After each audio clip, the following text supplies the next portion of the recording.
welcome to the programme. There are fears that 25 years of funding for Cornwall could be about to end. Ahead of next week's budget, those that have had help from the Shared Prosperity Fund, which was brought in to replace EU funding, say if scrapped, the economic impact could be huge. It comes as apprehension mounts amongst business owners about what measures the Chancellor might announce. Here's our political editor, Martin Oates.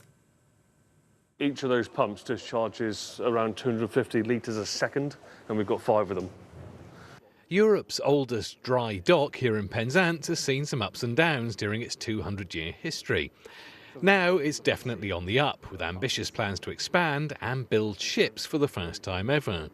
Owner Jamie Murphy says a £2 million award from the Shared Prosperity Fund, the domestic replacement for Cornwall's pre-Brexit EU funding, has been essential to making it happen. High street banks simply do not support the sector.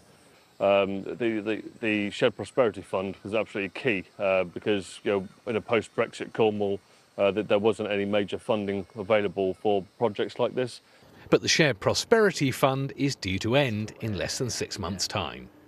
This is one of 142 projects across Cornwall to have benefited from a total of £137 million of shared prosperity funding.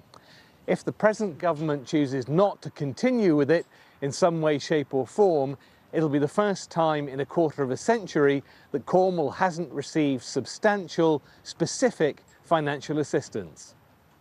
We do know this budget will be painful because the Prime Minister's told us so. And probably nobody's wincing more in anticipation than the small businesses who make up the backbone of the region's economy. It's so hard. There's, energy costs are through the roof. For my business, milk costs, cheese costs, butter keeps going up and up and up. So if you were to take a brief wish list to the Chancellor, what would it be? Cheaper utility bills, more realistic business rate charges, and stop talking the economy down.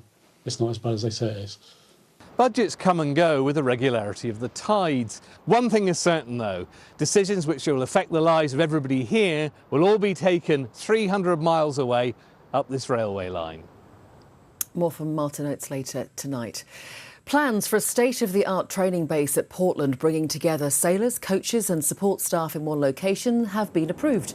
The new Performance and Innovation Centre will be built within the grounds of the National Sailing Academy. Weymouth and Portland, where the sailing events took place for the London Olympics, is the spiritual home of the British sailing team.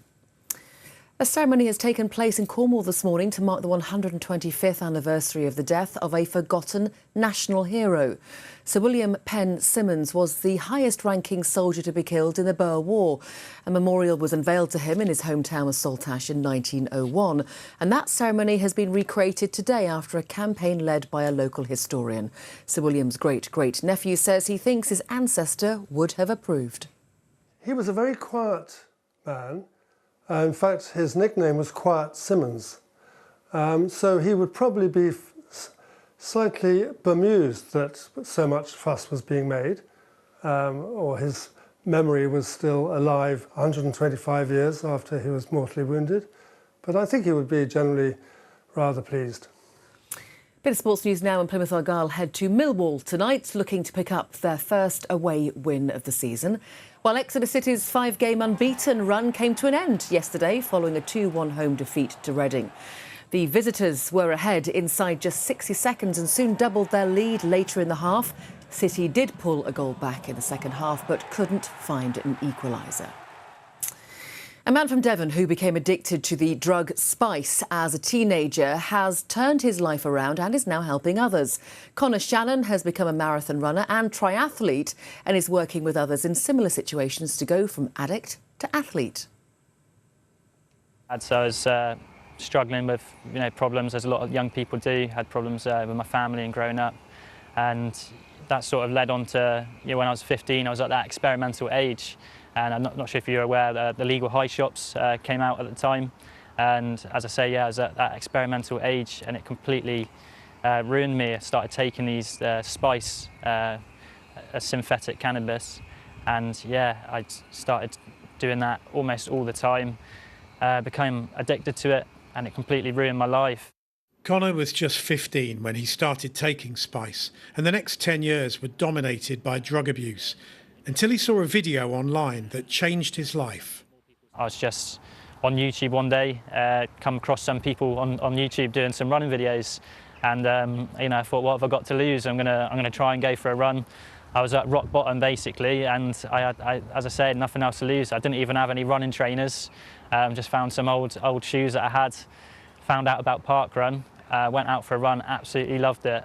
The wind was in my face, I could feel the rain on my skin, and that was the steps of positivity for me.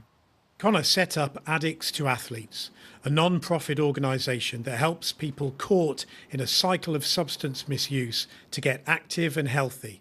40 clients locally now, and we take them out on group runs. We've got a Wednesday group run going out. We've got hiking groups, a cycling leader as well.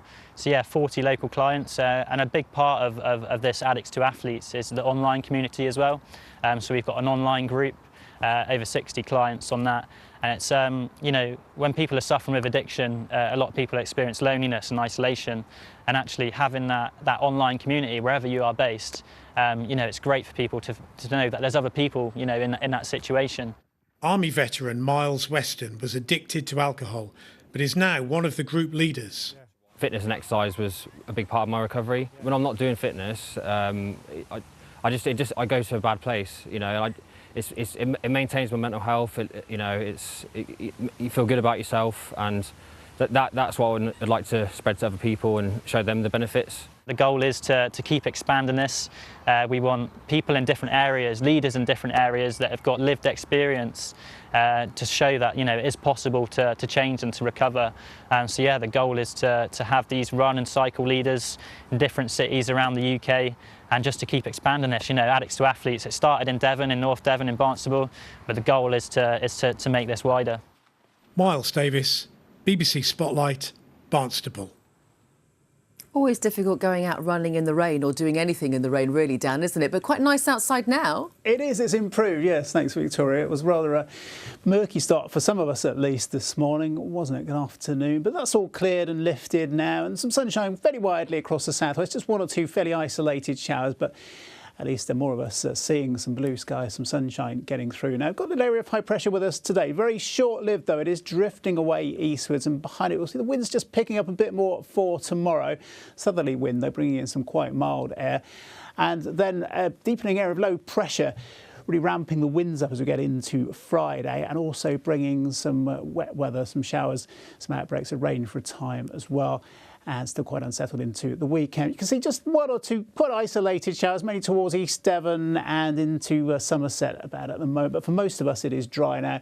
As we go into the afternoon, the remainder of the showers will tend to peter out as well. And some areas of cloud coming and going, but generally a dry afternoon with some spells of sunshine at times. And the winds are picking up a bit now from where they were earlier. Moderate winds from the south, temperatures up towards 16, perhaps 17 Celsius. At the peak in the next couple of hours. Overnight tonight, some clear spells, at least at first. We'll start to see more cloud building in during the night, though. And so temperatures not quite as low tonight as they were last night, with more of a breeze about. Shouldn't have the issues with the mist and fog patches around into tomorrow morning, generally holding in double figures. Tomorrow then, more cloud about overall, maybe just thick enough for some spots of light rain and drizzle every now and then, but equally we should see some holes in the cloud, allowing for some bright and sunny spells to get through at times at least. And as those winds continue to pick up from the south, 17, maybe 18 degrees on maximum temperature tomorrow. So a very mild day, but you'll have spotted this rain out to the west. That will start to move in later in the evening, and overnight could turn quite heavy too, with those winds continuing to pick up. For the challenge, though, mostly fine day today. Some spells of sunshine, a bit of patchy cloud here and there. We keep the largely clear skies as we go overnight as well. Temperatures here around 10 or 11 Celsius into tomorrow morning. Some areas of cloud building in for the islands first thing in the morning. That will tend to clear again into the afternoon and brightening up again after that. The outlook does see the rain moving in, though, for Friday. And then still a bit unsettled with a few showers or outbreaks of rain through the weekend as well. I'll see you again directly, Victoria. Dan, thank you very much. That's all for the lunchtime team. We'll be back, though, with Spotlight at 6:30. I'll hand you back to Anna Foster for the rest of the BBC News at 1. See you later on.